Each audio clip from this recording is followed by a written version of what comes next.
We welcome to Larry King now, Rory Bushfield.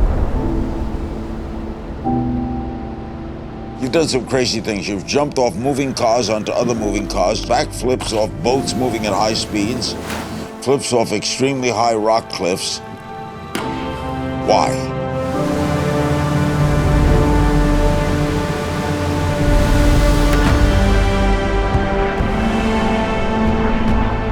Do you have fear?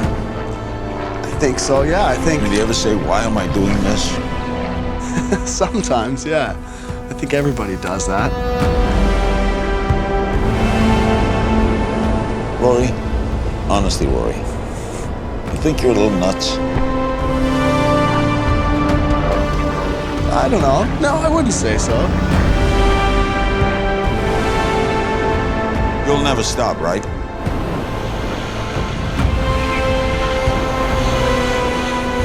Not as long as I'm alive.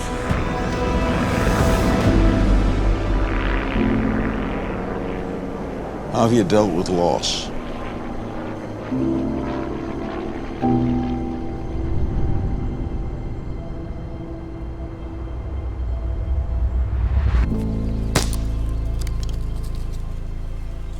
Welcome to Bushy land. Here we shoot and we love dogs. Dex and I, we lived all over. My best friend Dex, she just passed away recently, but I think about her a lot still. It's got her on my coat here. Anyway, this place, we were trying to find somewhere for Dex that was like, she couldn't live in the city anymore. She was too wild. When this place came up for sale, I bought it as like an adventure starting ground. In that direction is town, and in that direction is paradise. There's a good dog. Yeah. Now let's go fast, Dex.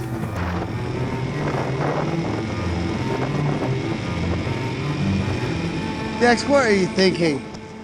Come on. Dex, hey, come on. Let's go. Come on. Come on. Come on. Come on. Go ahead.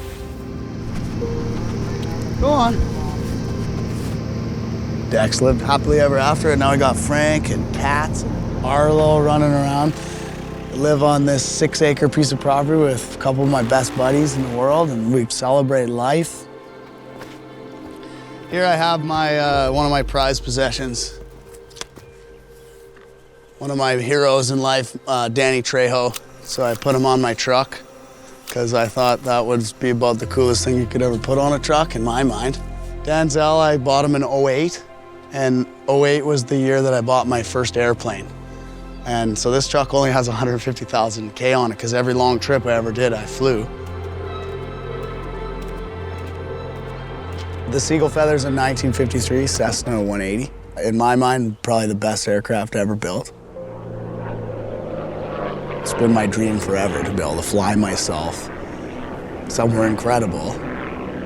When I started flying here in Squamish, I knew. I was like, we flew out over the mountains. It was like, oh my goodness. It's like, there's so much here. I've been flying for 15 years now. My personality, every time I do something, I want to do it better and bigger the next time. And now it's through aviation, and inherently I'm going to try to always go bigger every time. But aviation is to be taken very seriously because you don't really get a second chance. Most of the ideas I come up with are kind of far-fetched, but some of them, like this barefoot one we're gonna do, is I'm pretty psyched on, man. I've been wanting to barefoot behind my airplane for my whole life, man. Ever since I first skimmed on the water, we skimmed the plane on the water. I was like, man, you can just get out and barefoot and then get out of the plane. You don't need a parachute. You can just slide right in like a party trick. So that's the goal. So the first time I ever wheel skimmed, I understand why every one of my planes like hanging the fuck on when we do it, because it's like, it's scary at first.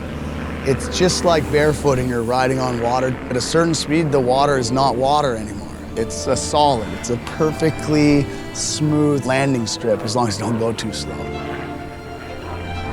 I mean, Rory always has ideas, and I feel like I've never been one to ever kind of doubt his abilities. And so when he said this, I mean, I remember him telling people at the Squamish airport, "What are you up to now, Bush?" He's like, "Oh yeah, man, I'm gonna barefoot behind my airplane." And they'd be like, "Okay." And I was like, "No, he's gonna do that." He's actually gonna do that. Oh, Rory's athletic abilities are they're just tremendous. He could do anything he wanted athletically. I never went to school.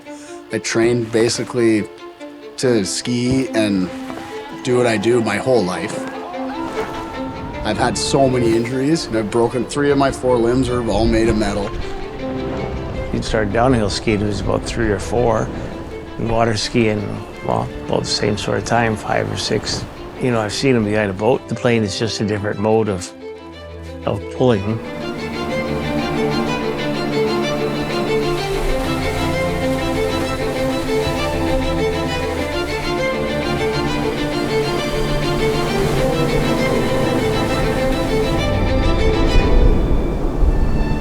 So first things first, I need a good pilot. So the pilot's everything. He needs to be able to skim the water and keep the plane in control with me dangling around on the outside of it.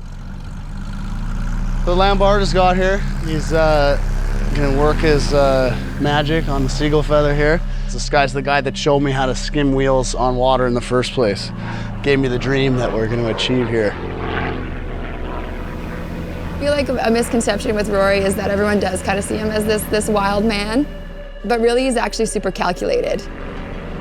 As soon as we're in position and the wheel's skimming and I'm gonna get on the rope, toe in the water, straighten myself out, lower myself down, and then I'm footing.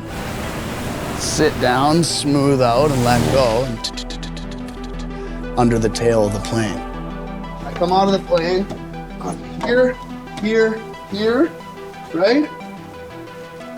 Now I'm footing. You can look back, check them there. I'm gonna stay here as long as I fucking can. And then when it's time, the end, I just... But I mean, if shit's going wrong, I'm gonna climb back in. Hopefully I have the arm strength still, but I'm sure I will in that situation.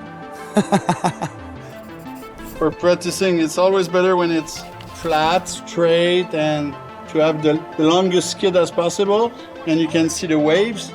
So there's a lot of things to be aware of. You get a lot of trouble in one of these things. Really quick. You have to be constantly making good decisions, especially when you have usually you bring the people you love the most in the plane with you. Tell me about Sarah. When she died, did you get angry at the sport, and did you think of giving it up? That's a tough question, Larry. I mean, at the time, yeah, at the time, absolutely. I was angry with a lot of things, and I didn't know, it was a dark time for me. Give us a sense of just how big Sarah Burke was in this sport and what she meant to it.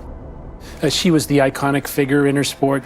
She was the superstar of half-pipe skiing. The 29-year-old Canadian freestyle skiing superstar succumbed to her injuries on Thursday. From a fall during a training run, Burke reportedly landed a stunt, then fell over and hit her head. It's been said that the brave do not live forever, but the cautious do not live at all. Sarah's true legacy will not be found in any stat line or in any record book. You see, if you met Sarah Burke once, you had a friend for life. Tell us why you brought Dex in and where he came from. Well, Dex is my best friend. Sarah found Dex underneath a car. When Dex was 2 weeks old, brought her to me. From that day on, Dex and I have been best friends. Dex comes everywhere with me. She's my constant reminder to live life as she would, as I take every opportunity she can and just take Sarah's legacy as far as we can. She's an epic reminder of how precious and awesome life is.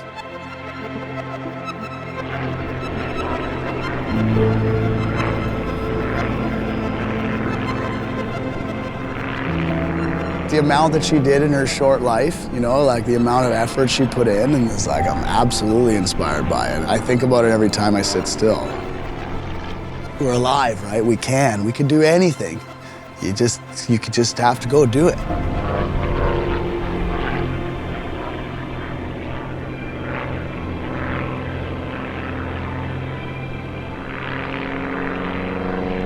If I can inspire somebody to scare themselves, then I will. And that's a lot comes from Sarah. It's like that's one of her big things when she passed away. It's like, Sarah said to scare yourself every day. And it's like, I took that to heart, for sure. There's nothing like that. That's what life's about.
If you get old enough, you'll lose all your friends. It's natural. It's life.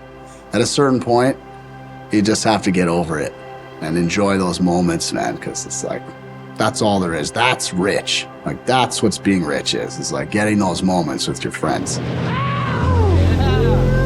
yeah, dog. Fucking insane. Such a great moment to barefoot across the lake, get out, and then get to go back to that beach with so many people that I love so dearly, you know, it's like, and have them just so stoked for me. It's like almost makes me almost tear up. It's just to have that sort of moment in my life. It's like with all my best buds. It reminded me of when I got married. I felt that love, man. I was like still buzzing from it.